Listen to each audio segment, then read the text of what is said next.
Cheap guns aren't rare treasures hiding in shady corners of the firearms world. Most of the time, they're simply mass-produced firearms that lost value for practical reasons. Maybe the market got flooded with them. Maybe newer designs stole the spotlight. Or maybe they were built to hit a price point instead of impressing people at the range. Today, we're cutting through the myths and looking at several firearms that have earned a reputation for being dirt cheap. Some are misunderstood. Some have real compromises. And a few offer far more value than their price tags suggest. Let's break down why these guns are so affordable and whether they deserve the reputation that comes with it. The Rossi RS22 occupies a segment where affordability is almost expected. Chambered in .22 long rifle, this lightweight semi-automatic rifle uses a simple blowback action and typically feeds from a detachable 10-round magazine. Most models include an 18-inch barrel and a lightweight polymer stock. Its purpose is straightforward: inexpensive training, casual target shooting, and small game hunting. Like many rimfire rifles, ammunition choice can dramatically affect performance. Rimfire cartridges vary more than centerfire ammunition, and some loads function better than others. Many feeding or extraction complaints can often be traced back to ammunition selection, dirty chambers, or magazine issues. The RS22 remains inexpensive because the rimfire rifle market is extremely crowded. There are countless alternatives available, and buyers have no shortage of options. That doesn't make it disposable. It simply means it operates in one of the most competitive firearm categories available. Moving into revolvers, we have the Heritage Rough Rider. This single-action rimfire revolver embraces simplicity. Loading occurs through a side gate. Spent cases are removed individually with an ejector rod, and operation mirrors classic Frontier-era revolvers. Most models use an aluminum alloy frame paired with a steel barrel and cylinder, helping keep costs low while maintaining durability where it matters most. Many versions hold 6 rounds of .22 long rifle, and convertible models include an additional .22 Magnum cylinder. Unlike many traditional single-action revolvers, the Rough Rider often incorporates a manual safety. While some purists dislike the feature, it appeals to many first-time buyers and casual shooters. The trigger is usually crisp enough for recreational shooting, and accuracy is more than adequate for plinking and small game use. Its affordability comes from straightforward construction and a design that prioritizes function over refinement. The concealed carry market becomes much more competitive when budgets tighten, and that's where the SCCY CPX2 enters the picture. This compact 9mm uses a hammer-fired double-action-only trigger system.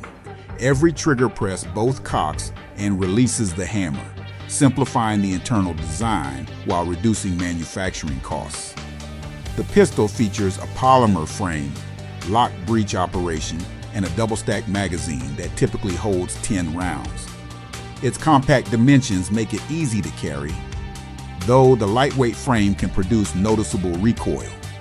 One of the most common criticisms involves the trigger. The long and relatively heavy pull isn't everyone's preference, particularly compared to modern striker-fired competitors.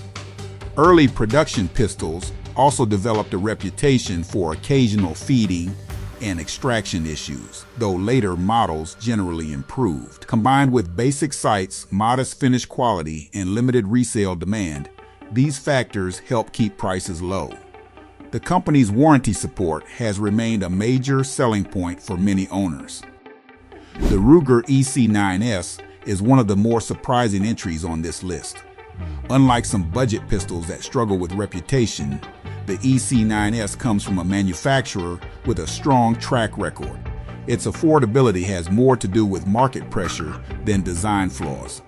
This slim, striker-fired 9mm uses a lock breech, tilting barrel system and typically feeds from 7-round single-stack magazines. barrel length falls around 3 inches, and the overall design prioritizes concealment. The lightweight frame makes it comfortable to carry, though shooters will notice more recoil movement than they would with larger double-stack pistols. To keep costs down, Ruger simplified several features. Many versions include basic sights and minimal cosmetic enhancements. The trigger is functional but not exceptional. The biggest reason these remain inexpensive is that modern micro-compacts have largely overshadowed them. Higher capacity alternatives dominate today's concealed carry market, leaving the EC9S sitting quietly in the bargain category. Closing out the list is the Savage Axis. Few rifles appear on store shelves more frequently than the Axis. It has become one of the most common entry-level bolt-action rifles in America, often sold as complete packages with optics already installed. The design uses a push-feed bolt with dual locking lugs and Savage's barrel nut manufacturing system, which helps maintain consistent headspace while controlling production costs. Most rifles feature lightweight sporter barrels and synthetic stocks that prioritize affordability over rigidity. Earlier models often included heavy triggers, while later Axis II variants benefited from Savage's AccuTrigger system. Despite its budget-friendly construction, accuracy remains the Axis's strongest selling point. With quality ammunition and decent optics, many rifles produce groups that exceed expectations for the price. In many cases, the bundled scope becomes the limiting factor long before the rifle itself does. The reason the Axis remains cheap is simple. There are a lot of them. Savage produced enormous numbers, and the used market is filled with rifles purchased for a single hunting season and then traded in. The biggest lesson from all these firearms is that low price doesn't automatically mean low quality. Sometimes a gun becomes cheap because it's outdated. Sometimes it's because the market is flooded with them. Other times it's because newer products stole the spotlight. The Hi-Point C9, Maverick 88, Rossi RS22, Heritage Rough Rider, SCCY CPX2, Ruger EC9S, and Savage Axis all remain functional tools that continue serving shooters every day. Cheap doesn't always mean cursed. More often than not, it simply means the market moved on. If you enjoyed this breakdown, make sure to hit the like button, subscribe to the channel, and turn on notifications for more firearm reviews, market analysis, and gear discussions. Thanks for watching, and I'll see you in the next one.